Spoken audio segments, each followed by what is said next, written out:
guys, welcome back to Real Housewives Recaps. Today, I thought we could take a look at this article. This article from the Daily Mail, it is from 2020, but it describes a very rude Meghan Markle on the set of a photo shoot. And this rings a bell in my head because, I love Tom Bower's Revenge. And I really especially loved the parts where he breaks down her horrible antics on set, especially at, I never say that word, is it Reitman's? I believe, that Canadian clothing chain that she had posed for. Terrible antics on set. Go back and watch that video if you missed it because it's really interesting and detailed. But here's another account of her being rude on set. So I thought we could read through the article and talk about it because it seems to match up with a lot of what Tom Bower was saying. Also, side note, look at this picture. Where are those flowers growing out of? Just asking. Exclusive. After the camera stops, she's not the most friendly. Meghan Markle had a strict rule not to shoot her funky feet. See my video on that. Videographer reveals and was already called a, quote, princess for her diva behavior. Again, Bower went into that as well. Strict demands about it and not at all nice about it. Not asking nicely, demanding. All right. An industry videographer who worked with Meghan Markle before she met Prince Harry has revealed that she was already called, quote, princess because of her difficult and demanding behavior on set. Hey, maybe that's where she got the idea. There's got to be a dumb prince out there that'll put up with my BS. Oh, wait, there's a redheaded one. Seems real dumb and real angry. I know. I'll get him.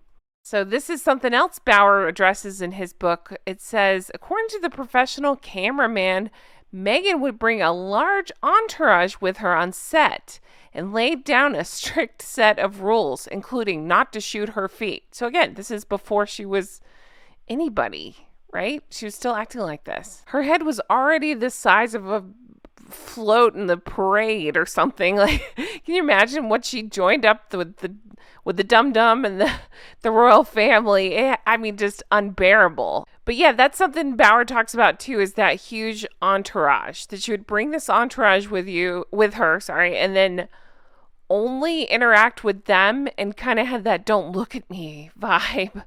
Just terrible antics and on-set behavior. My question is, why didn't they fire her? I know there's contracts and stuff, but why would anybody want to work with somebody like this?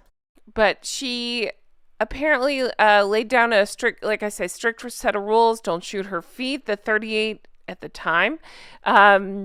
Feet became a hot topic of conversation after she took off her shoes during a royal tour.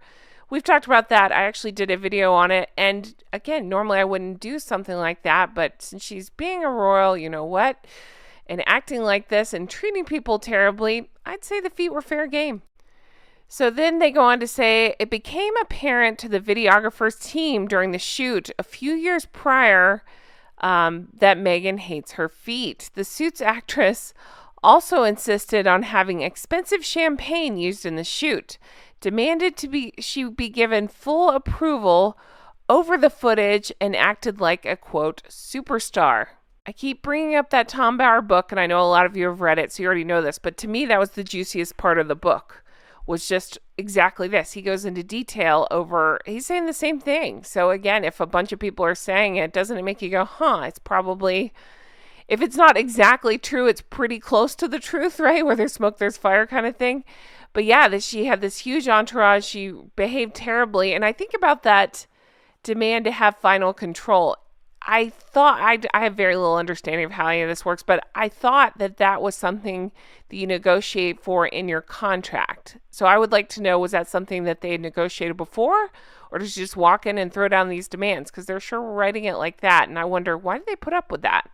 Do you remember, again, going back to Bower's book, that it got so bad that her agent had to get involved? And I believe, I've read so many books since then, I believe they told her to knock it the F off. So then it goes on to say she was very high maintenance and rude. We've heard that a ton, right? We've seen it with our own eyes on camera. She was very difficult and demanding. Hello, Samantha, Duchess Difficult, right? Isn't that what she called her? Pushy little princess? I love it. Okay, so the thing that I want to bring up that comes up that I think about a lot. Okay, think about, this is kind of what Harry and Meghan both do. They have these terrible behaviors. They get caught out for being awful people. And then their favorite thing to do is go to their, well, in his case, he wrote about it in the book. In her case, she does it in the podcast. I hate the word gaslight, but I have to use it here. They gaslight us and make us feel like we're the crazy ones. Or they try to convince us unsuccessfully that we're the crazy ones. Like, for instance, I mean, I go back to the racism thing. They did the whole Archie wasn't going to have a title because of the color of his skin. And then when we say, well, you just called the royal family racist. And they're like, no, we didn't. We wouldn't do that, even though they straight up did. Same thing with this. So she was a terrible diva. And it's come out. I think diva doesn't even, I mean, that's not even all of it. She's a monster on set. And when called out about it years later, she does this thing where she kind of addresses it in the podcast. I think she's trying to cover up stuff like that, stories like this, by saying women get called names like this. Well, yeah, they do. But in your case, I would say it sounds like it was warranted. You know, another example I think about a lot, and I'm going on a sidetrack here because it does weigh on my mind. Harry did the same thing in his book Spare. He took jabs at Princess Anne because of, it's just so crazy, all the work she does. They always, anytime you Google or look up things about Princess Anne, something that comes up is they call her the hardest working royal. She does so many engagements constantly, and when you really look into it, it sounds like she does even more than she gets credit for. She sometimes will show up basically unannounced or anonymously and try to help a cause. Wonderful. Well, stupid Harry tries to put it down in his book and say, you can't believe those numbers. It doesn't work like that. It doesn't count for that. He basically tried, the way I understood it, he tried to discredit all the good work that Princess Anne does, and the reason he did this is because it's often been pointed out how little Meghan did when she was part of the royal family, 72 royal engagement days, whatever it was, how little she did. And he tried to, I say he, Meghan had to help write that book. She tried to put that down because it was being called out. And I feel like the same thing here. Her diva behavior, again, diva is not the right word, monstrous behavior was being called out. And so what does she do? She goes on her podcast and say, basically the ist words, misogynist. That's misogyny. You guys are calling women that. Again, I'm not so blind to think that it doesn't happen. And yes, I've seen it where women are called out for things where I don't think it's fair. But in this case, again, where there's smoke, there's fire. Enough people are calling you rude, you're probably rude. Then Daily Mail pivots the article and gets a hold of this guy. His name is Tommy Mendez. He is a photographer. The article says that he photographed her in 2015 and said Meghan was, quote, intense. And again, same story. She turned up with a 12-person entourage. Why do you need 12 people? It sounds like the people he was working with were warned, get ready, because she's a lot. They used to call her, quote, the princess, he said. When I saw her right away, from the moment she arrived, I didn't even know who she was and was acting like a diva. It was the attitude, how she talked to people, the rules. She came in wearing a baseball cap, hiding her face, and she had her head down and just walked back towards the makeup room. It was like this big diva coming in, and she doesn't want people to see her, like you would do if you were walking the street and didn't want paparazzi to take your picture. So I was like, wow. I wasn't impressed. Everyone thought, quote, she's acting like an A-lister when we don't even, when she's not even a D-lister. But it was kind of like a caricature. That's funny. I've said the same thing of someone playing the superstar, because a real superstar generally, unless it's a super bad day, they will play it up naturally and be generous with their presence. Yeah, I was thinking that too. It just sounds like she's read Devil Wears Prada and decided that's who she's gonna be. It's very, I keep saying odd, but it is. It's very odd behavior. It's very unbecoming, and I don't understand why anybody would want to work with her. And I don't understand how Harry can be so stupid and not have known this beforehand? How did the rumblings of this horrible behavior not get out? So the videographer said that the shoot took place before she was dating Prince Harry. He actually says before it emerged, so maybe she was dating him and it hadn't emerged yet, but I think this was before. He said that she came with her own team and long list of demands. She was putting pressure on from the start that she was going to have to approve everything, he said. She had a team with her, like a makeup artist and a publicist, and it was like something out of Mean Girls. They were a clique, looking at other people laughing and having fun amongst themselves. As the shoot went on, Meghan's attitude didn't improve. Normally, when you suggest things on a shoot, the star will not contradict you. They'll say, oh yeah, I'll try that. But she had her own ideas. She had a lot of decision power, but at some point, you're an actor and I'm a director. Let me do my thing. At one point, he noticed Meghan was sounding dehydrated, so he suggested that she take a sip of water and they shoot the take again. But she refused, saying she didn't want to sound like a robot, which is hilarious because that's often what I think. I think she looks like a robot. So she wouldn't take the direction or the helpful hint that she was sounding crazy, and they just decided they needed to keep going to get the shot. The one rule that raised eyebrows between the videographer's team was not to shoot Meghan's feet. One of my team members is the nicest guy, and he was traumatized by the end because she was so mean, the videographer said. He told me that at a certain point he started to shoot her feet, just taking some B-roll, supplemental footage. And I don't remember if they had told me in advance or not, but I understand she hates her feet.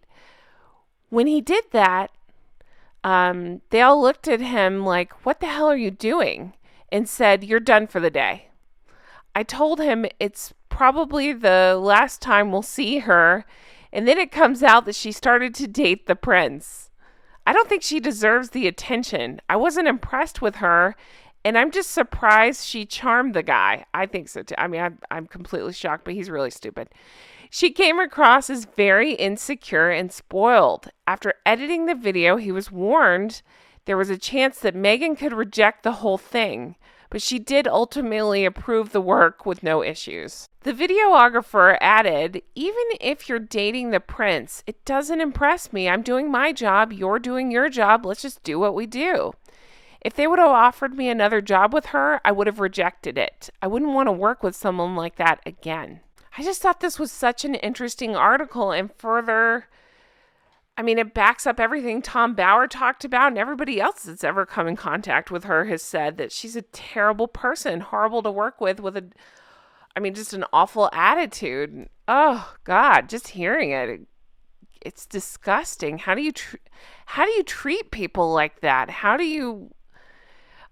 I don't know. I think I'm thinking like a normal person and she doesn't, but I'm thinking, how do you lose respect for everybody else and yourself to talk to people like that? It doesn't make any sense. And she's so full of herself. And I mean, what does she offer? I can't think of a thing. But anyway, guys, thanks so much for watching. I really enjoyed this one. I'm going to see if there's more articles like this out there.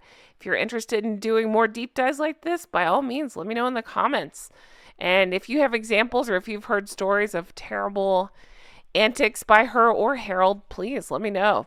You guys, as always, thank you so much for being here and supporting. I so appreciate each and every one of you. If you want to further support the channel, check out Patreon.